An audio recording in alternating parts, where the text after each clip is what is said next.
国内嘅投资嘅诈骗是掠袂离。根据警方嘅统计，106年到去年案件数量增加10倍。在新北市嘅南口，就有一个70多岁退休做生嘅大头家，嘛去互诈骗集团骗去。伊甲两间厝摕去借钱来投资，4500万。张仔配合警方，等嫌犯来摕现金的时，互警方掠人。嫌犯本地佫想要走，警方对天顶开枪，才顺利掠到2个嫌犯。开枪了！开枪了！便衣警察双兵包抄，对天开3枪，驾驶座的查甫人从国道进前放涨落来。或者是轮胎破掉，高速公路经常是破轮胎啊，还变，然后大伙是马上接着就说下来，啊，才知道哦。当到白日传出枪声，新北市南口18早起10点外，管区的警察埋伏，掠着面交的车手，边个监控手看势面无好，车驶就要走，摔掉伫车顶内底。远警撞进前强势开枪掠人。监控手驾车在这个八德路与文化二路一段路口，在那边停的时候，犯嫌不愿意下车啊，甚至还打R档哦，意欲在冲撞警察逃逸。那所以我们就立刻就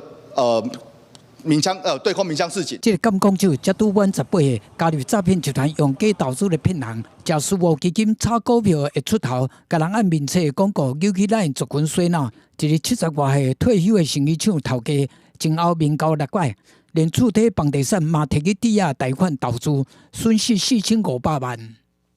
一直要叫我再拿钱，是我走投无路的时候，我求我朋友骑到高雄总部，这个就骗人家了嘛，然后就不回来。国内直直发生多伙人投资受害，前几日才发生新北市淡水一个65岁查某人，和车手相约见面，险些交予伊70万。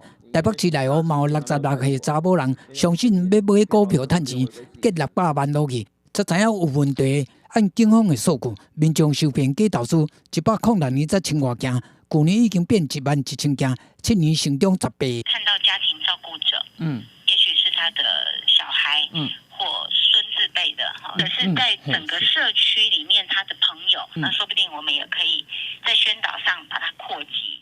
假投资受骗，人数搁再增加，其中有真侪人搁是做伙人。老人福利关怀协会提醒讲，按亲友到厝边，爱加关心、加宣导，唔通互做伙人捏这个辛苦钱，一暝之间来乌有去。记者综合报道。